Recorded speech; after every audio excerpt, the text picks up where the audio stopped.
হঠাৎ করেই কোনো প্রকার প্ল্যান ছাড়া রাতের বেলা বাচ্চাদের নিয়ে কোথায় ঘুরতে চলে গেলাম, আজকে সেই ভিডিওটাই শেয়ার করব। আসসালামু আলাইকুম সবাইকে, আশা করি সকলে সুস্থ এবং ভালো আছেন। নতুন একটি ভিডিও দেখার জন্য আমন্ত্রণ জানাচ্ছি। বেশ অনেক দিন হয়ে গিয়েছে কোনো ভিডিও আপলোড করা হচ্ছিল না, তো আজকে ভাবলাম ছোট্ট একটি ভিডিও আপলোড করি। বরাবরই আমার দিনের চাইতেও রাতের বেলা ঘোরাঘুরিটা বেশি ভালো লাগে। ব্যস্ততা থাকে না কোনো রাতের বেলা, শান্ত নিরিবিলি পরিবেশ। তো আমাদের একদমই কোনো প্ল্যান ছিল না, হঠাৎ করেই ফায়াজের বাবা বলল যে চলো বাচ্চাদের নিয়ে একটু ঘুরে আসি।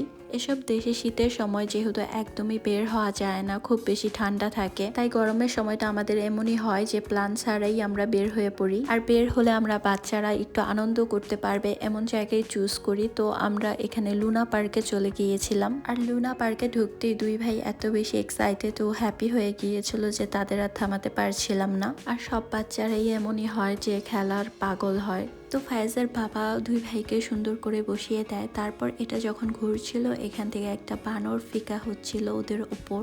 তারা তো এই ব্যাপারটা খুব বেশি এনজয় করে। তারপর এটার থেকে কিছু বাবলও ফুলানো হচ্ছিল। রাইডটা বেশ লং টাইম ঘুরছিল, দেখতেও আসলে ভালো লাগছিল।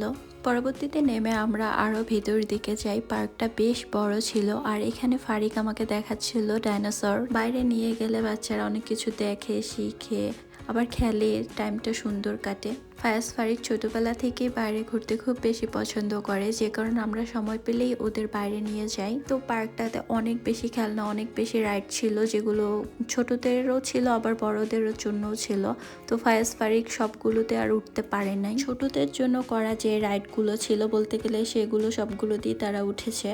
এখানে ছোটদের একটা জাম্প করার স্পেস ছিল, যেখানে ফায়াজকে যেতে বললে সে নিষেধ করে, যাবে না। বড়দের জন্য যেই এরিয়াটা আছে সেটাতে যেতে চায়, তো তাকে আমরা দেই। তারপর সে ভয় পায়, একটু জাম্প করে না। তো কি করার, কিছু করার নেই, আমরা নামিয়ে নিয়ে চলে আসি। ওইখানে দেখা যায় টাকাটাই ফালানো যায়। আর ফায়াজ একটু এমনই, অনেক বেশি জেদ করে, আর যেটা ও চায় ওইটাই, অন্য কিছুতে ওকে বোঝানো সম্ভব হয় না। তারপর আমরা হাঁটতে হাঁটতে আরো ভিতর দিকে চলে যাই, আরো ঘুরে ঘুরে দেখি পুরো পার্কটা।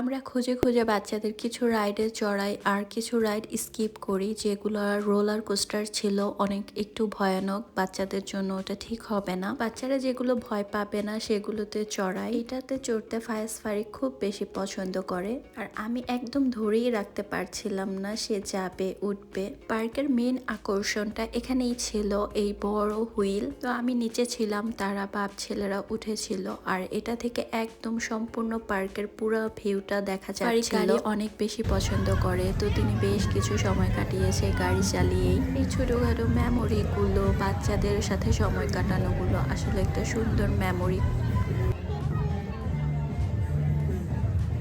আর সবচেয়ে সুন্দর মুহূর্তই হবে এমনটা একদমই না, বাচ্চাদের সাথে কিছু ক্রেজি মোমেন্টও অবশ্যই থাকবে। এটা হচ্ছে ফায়াজের সেই মুহূর্তই। তো ফায়াজকে আমরা কিছুতেই মানাতে পারছিলাম না, সে আরো বেশ কিছু রাইডে চড়তে চায়। রাইডে চড়াটাও বড় কথা নয়, সে তার বাবার ওয়ালেট থেকে হুট করেই ক্রেডিট কার্ড বের করে নিয়ে গিয়েছে যে ওটা দিয়ে সে খেলবে, আরো রাইডে চড়বে। তো তার হাত থেকে কার্ডটা কেন নিলাম সে কারণে কি যে কান্নাকাটি শুরু করে দিয়েছিল, কিছুতেই থামাতে পারছিলাম না, একদম মাটিতে বসে পড়েছিল।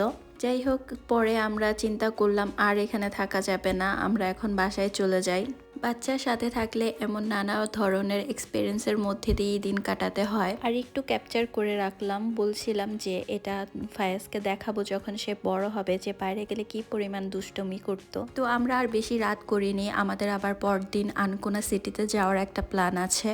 শীঘ্রই আমি আনকোনা সিটির ভিডিওটাও আপলোড করে দিব। সেই পর্যন্ত আমার চ্যানেলটি সাবস্ক্রাইব করে পাশে থাকবেন। ভিডিওটি দেখার জন্য অসংখ্য ধন্যবাদ। আল্লাহ হাফেজ।